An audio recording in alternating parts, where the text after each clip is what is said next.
pemirsa, ketemu lagi dengan channel Anda. Ini sebuah platform untuk belajar sepanjang hayat. Siapa saja bisa masuk ke channel ini untuk berbagi pengetahuan dan berdiskusi di ruang komentar. Dan kita kali ini menampilkan eh, Dr. Rahma Kusumawardhani. Beliau adalah ahli gizi klinik dari Rumah Sakit Jogja International Hospital dan Rumah Sakit Akademik Universitas Gadjah Mada.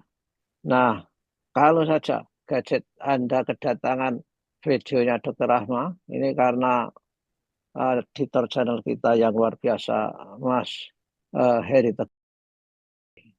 Apa yang akan kita bicarakan kali ini? Sebagai kurikulum belajar sepanjang hayat. Kita bicara mengenai obesitas. Apa dampak ikutan orang yang kelebihan berat badan. Dan kita sapa dulu. Assalamualaikum warahmatullahi wabarakatuh. Dr. Rahma. Waalaikumsalam warahmatullahi wabarakatuh. Alhamdulillah sehat-sehat, Prof. Amin. Alhamdulillah dok. Sehat. Kita Puasanya lancar sudah ya, Prof? lancar. Dan kita sudah Alhamdulillah. etikaf juga dok. Jadi Masya Allah. ya, Nggih, Prof. ya. Oke, Ya. gimana dok? Ya, Orang-orang masalah obesitas dok.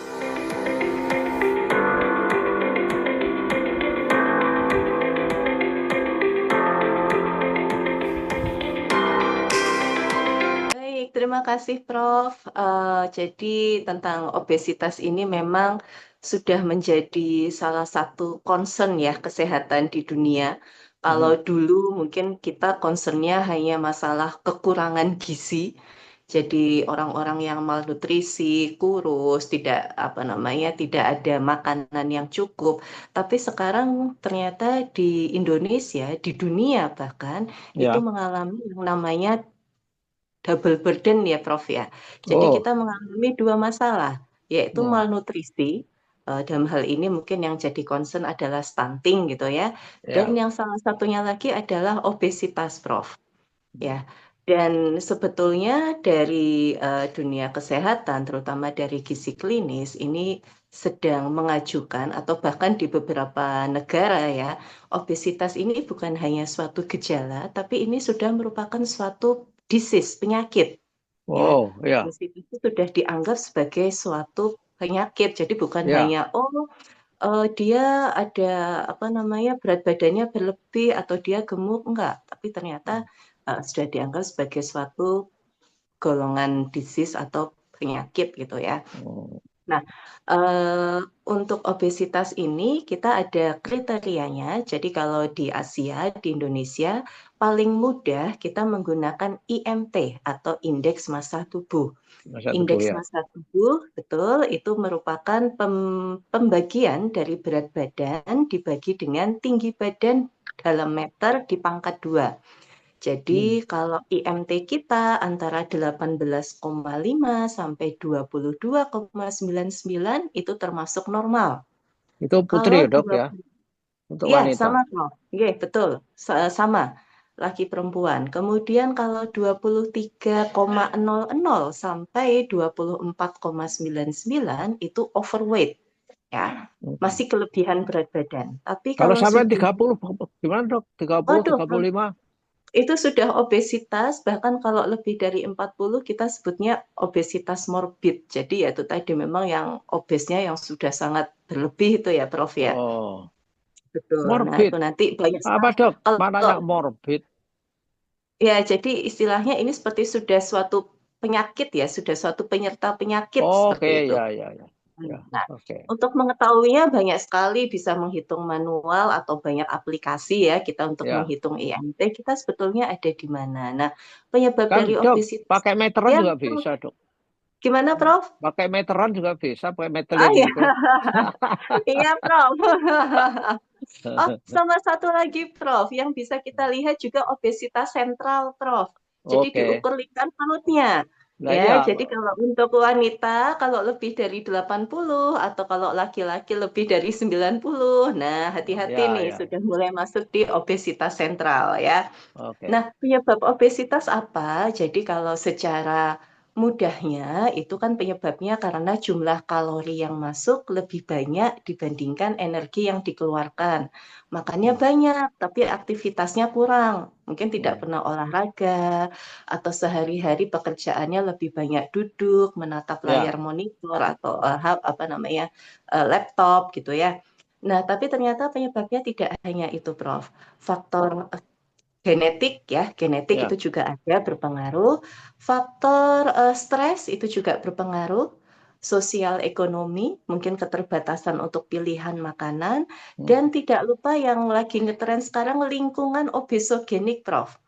Oh, apa itu? Jadi lingkungan obesogenik, jadi lingkungan yang mendukung orang untuk sedentary life. Oh, Jadi sedenter ya. misalnya naik ke lantai 2 ada lift, ada eskalator, Ya, padahal ya. harusnya bisa naik tangga. Hmm. Sekarang untuk mendapatkan makanan mudah, tinggal buka aplikasi, pilih makanannya, Ya, ya, ya. makanannya datang. Kita harusnya mungkin bisa berjalan mungkin dari satu tempat ke tempat lain, sekarang banyak Ya, kendaraan atau fasilitas umum. Nah, ya, jadi betul. hal-hal tersebut itu yang juga mendukung nih, sudah makannya banyak, aktivitasnya kurang, lingkungannya ternyata juga mendukung untuk Mendukung terjadinya ya. obesitas ya.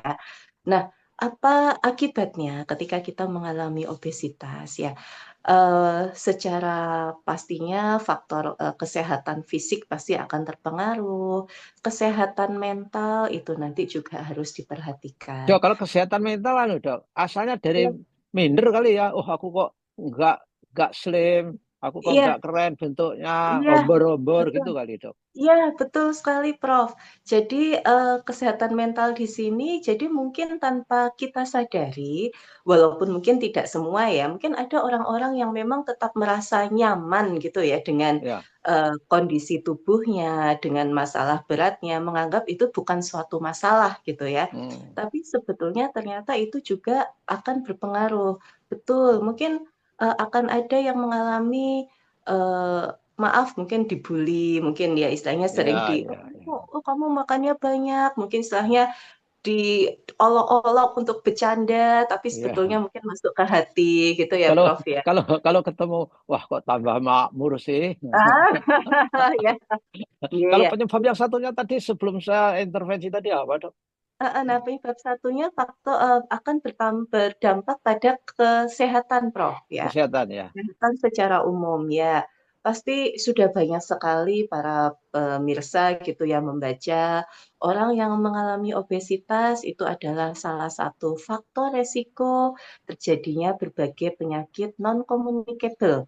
Jadi Hmm. non-communicable disease atau penyakit yang tidak menular. Hmm. Penyakit jantung, penyakit Jantung. stroke, kolesterol, kemudian hipertensi, diabetes mungkin yang paling kelihatan gitu ya, ginjal, sebutlah semua organ yang ada di dalam tubuh, fatty liver Ya. gitu ya, biasanya perlemakan hati. Atau kalau pada wanita itu juga bisa mengalami gangguan reproduksi, Prof.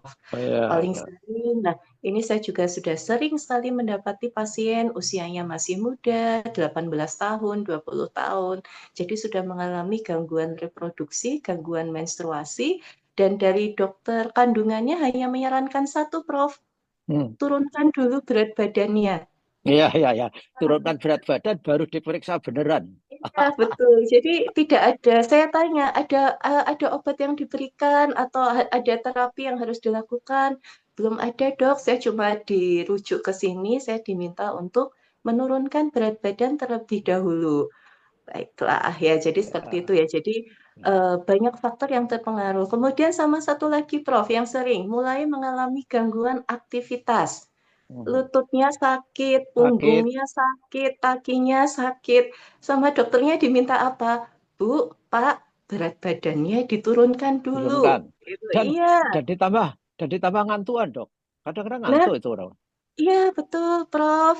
Saya kemarin ada pasien yang seperti itu juga, tapi ternyata setelah makannya diatur, porsinya diatur, ngantuannya berkurang, Prof.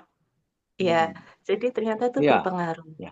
Dok, ini Kemudian sebentar ya. ya, ya, Ada Prof. orang yang obesitas, tapi Mhm, dia itu mencari justifies-nya, mhm, pembenarannya, pembenarannya. Setelah check up, kebetulan memang nggak ada masalah mhm. ya. Iya, betul. Tapi gini-gini kan check up-nya baik. Itu kan Mm-mm. tidak memecahkan masalah. Mungkin nunggu waktu saja. Kapan tidak Betul. baiknya gitu kan. Betul, betul sekali, Prof. Itu tadi justru jangan sampai kita terlena dengan katakanlah hasil pemeriksaan yang baik-baik saja, ya. Hmm. Jadi seperti yang dikatakan oleh Prof, ini ibaratnya hanya menunggu, seperti bom waktu, ya. Ya, Bukan mendoakan, tapi alangkah lebih bagusnya kalau kita bisa preventif pencegahan. Mungkin ya, yang kena tidak masalah di penyakit secara metabolik ya, bukan ya. terus terkena diabetes atau yang lainnya, tapi bisa jadi gangguannya di faktor yang lain. Tadi masalah tulang ya, tulang punggung, kaki, atau yang tadi mau saya sampaikan, Prof, satu lagi, yaitu masalah tidur, gangguan tidur. Gangguan tidur ya. Biasanya, ya, umumnya orang-orang yang obesitas, apalagi yang kalau IMT-nya sudah di atas 30, di atas 40 gitu ya, akan Hmm. mengalami yang namanya obstructive sleep apnea. Jadi Oh, gangguan obstruksi atau sumbatan bernafas pada saat kita tidur. Jadi oh. pada orang-orang yang obesitas, kadang pada saat tidur dia kayak apa ya Prof ya, mengalami henti nafas gitu ya. Ya, ya, ya. Awalnya ngorok, grok, grok, grok, tiba-tiba kok seperti tidak bernafas. Jadi bangun tuh kaget karena Iya, ya, nafasnya ya, ya. terhenti. Ya, Ya itu nah, terus bangun sendiri itu artinya. nah betul, betul Prof. Kalau nggak bangun sendiri, istrinya atau keluarganya harus bangunin Prof. Gitu ya. Oh, Nah, karena itu tadi, karena lemak yang di sekitar leher itu menekan saluran nafasnya, jalan nafasnya, ya. Jadi pertama mungkin ngorok, lama-lama lemaknya menekan sampai jalan nafasnya menutup, kemudian oh, nafasnya terhenti, gitu. oh. Jadi bangunnya gelagapan karena ya respon dari Ya, tubuh ya, ya. yang membutuhkan udara. Nah, Wah, itu tadi, untung Prof. nafasnya bisa balik, Dok. Nah, alhamdulillah bisa balik, Prof. Ya itu tadi. Tapi Karena kan itu kan sudah metabolisme dari Allah. Ketika nafasnya tersumbat itu ya. seperti listrik lah. Genset itu listriknya mati, genset langsung hidup kali, Iya, Dok. iya, betul, betul sekali, Prof. Ya, ini paling mudah perumpamaannya seperti itu, nggih, leres, Prof. Jadi begitu. Jadi walaupun mungkin saat ini para pemirsa gitu ya, mungkin ada saudara, keluarga, kerabat, atau mungkin dirinya sendiri yang saat ini misalnya kalau ketika menghitung IMT, wah ternyata sudah masuk di obesitas gitu ya. Pencegahan itu lebih baik daripada mengobati, ya. Iya, betul. Nah, Tidak terbayang berapa biaya yang harus dikeluarkan untuk hmm. pengobatan, waktu yang harus dikeluarkan untuk antri gitu ya, untuk bertemu dokter. Kemudian apa namanya, kalau misalnya harus rawat inap, walaupun mungkin sekarang, oh kan ada BPJS ya, tapi kan ya pasti tetap lebih enak sehat ya Prof daripada Ya, ya, sakit. betul, betul.